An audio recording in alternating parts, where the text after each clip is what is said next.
Welcome to Ultimate Survival Gear. Today, as you guys can see, I have yet again something from Adidas. Let's open up the box and see what we got, because these are their more or less newer on the market Kaptir 2.0 running shoes. Check these out. Now, as some of you know, this is not just a regular running shoe review. This review is specifically for my Ultimate Survival. Well, usually I say boots, but this is a running shoe. Basically, if something bad happened, and these are the shoes you were wearing, maybe you were on your daily run, or maybe you had them in the house and you had no other option, but you put them on and now you were surviving. You had to walk, you had to run, you had to fight, you had to climb, you had to do everything necessary to survive in these shoes. Would they be good for your survival? Well, how do we make the judgment? We make the judgment based on 8 different criteria. Let's begin. Criteria number 1, of course, comfort level. And in order to test the comfort level of all the boots and shoes that I review on this channel, I do a 3-mile run non-stop, and then a 5-mile walk non-stop, no pauses in between, and then I continue wearing the shoes for the rest of the day, so that the total wear time is about 8 hours. And overall, I do like the comfort level of these shoes. There are a few pluses, there are a few minuses, but let's start with the very first factor that actually contributes to the comfort level. That will be the weight. And let me get my scale. This is a size 10, and the size 10 is, I think it should be probably under 10 ounce. I would say like 9.3. Let's see if I'm correct. Okay. 10.8. No, I was not correct. I was a little bit under. 10.8. Pretty good weight. So if you are looking for something lightweight, you're looking for stuff that is under 20 ounce whenever it comes to boots. If you're looking for the shoes, sneakers, whatever, you're looking for something under 15 ounce. Running sneakers, I would say around 10, 11, 12 is excellent. Excellent weight. This is right there, and they did a pretty good job with the weight. There are a few other things that contribute to the comfort level. It's the flexibility of the outsole. And here, as you can see, it is extremely flexible. Not only it is extremely flexible, it also creases in a very, very good spot. Very perfect spot. And also, as you can see here, this fabric is super soft, so when it creases, you don't actually have any pressure points forming at the top. Definitely contributes to the comfort level. Let's move on to the inner sole, and I'll try to remove it and show it to you. Check this out. This is actually their Cloudfoam inner sole that they use on a lot of shoes, a lot of running shoes, and it's very, very good. Actually, it's very soft, very pleasant to the touch. As you can see, it's spongy. There isn't really no arch support or heel bed. Not a big deal. But once you remove the inner sole, you have another layer of that jelly material. Very good overall inner sole. Now, whenever it comes through to the whole padding, there isn't much, and that's a little bit of a downside. There isn't really no padding in the shaft. There's a little bit of padding here at the back of the heel support, which is pretty good.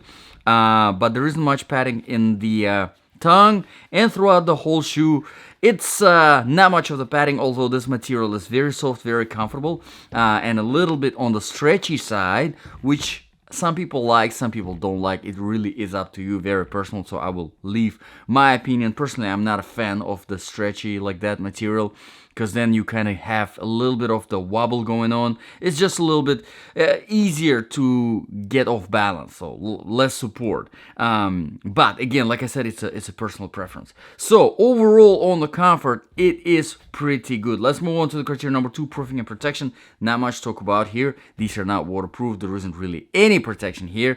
Even here, I mean, just besides maybe that's still super. As you can see, it's very soft. So no protection, very soft. Don't drop anything. You don't have no ankles coverage, no heel protection.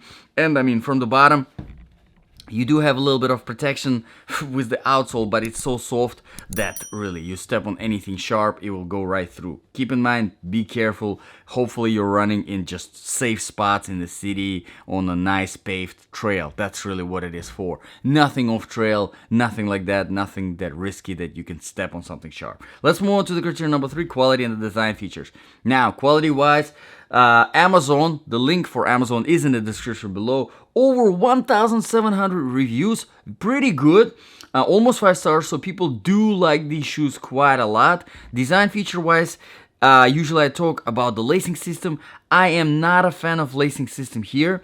I do like the thick round strings, but it's just they don't really make sense here, in my opinion. Also, these hooks, they are supposed to work like a pulling system, but it really does not. It just adds resistance when you're tightening the shoe. It's a pain to tighten the shoe properly. It constantly switches. You have to retighten this part, then retighten that, then retighten. It's a little bit weird. So I wish to see in the Kaptir 3.0 definitely upgraded. This is my biggest complaint here, is the lacing system. Okay, let's move on to the criteria number 4, outsole traction stability. Okay, so if you're running in the city streets, paved trail, you will be fine.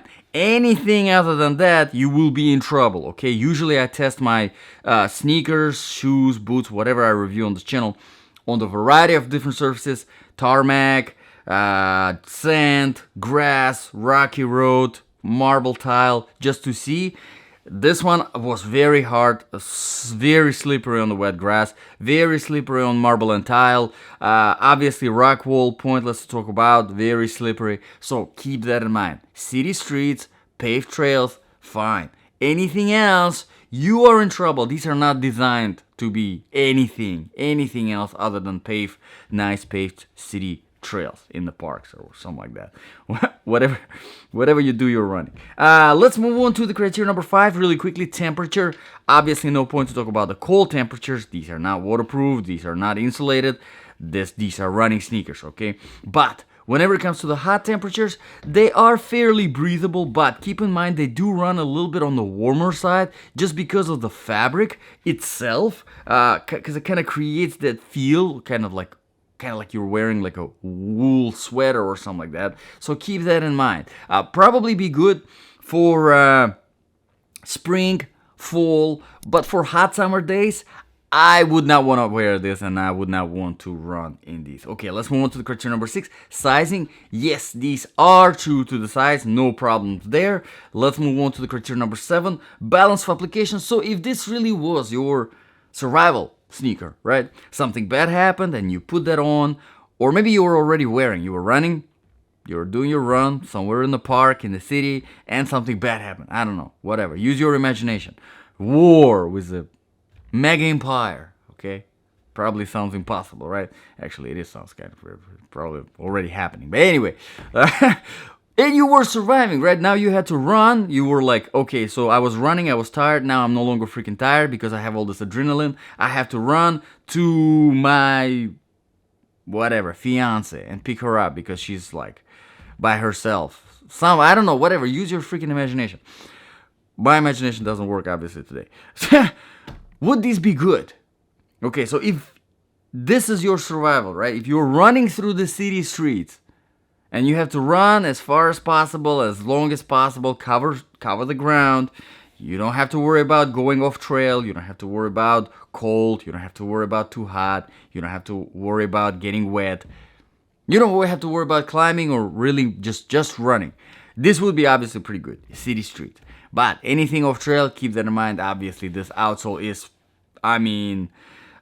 honestly, I think Adidas could have done a better job with the outsole. They could have done it a little bit friendlier with other stuff, anything other than asphalt and concrete and tarmac. But it is what it is. This is a running shoe, so I guess I can't really complain that much. And the very last criterion here is criteria number 8, the price. Currently $98 on Amazon, and this is another complaint that I have. $98. I have a question to Adidas. For what? Because you can get a much better sneaker with a much better outsole, with a much better everything else, better comfort, more light from Under Armour for like $50, and it's gonna be a way better running sneaker than these.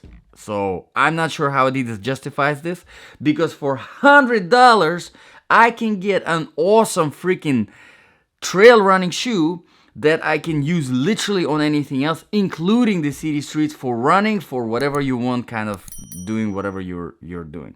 So I think Adidas needs to a little bit do their budgeting properly and charge fair prices for their products. So let me know in the comments below, guys, what do you think about this shoe? What do you think about this review in general? If this was useful, please consider subscribing to this channel. A lot more stuff is coming this way. I appreciate all of you guys. Thank you for watching. This was Ultimate Survival Gear. I'll see you guys in the next video.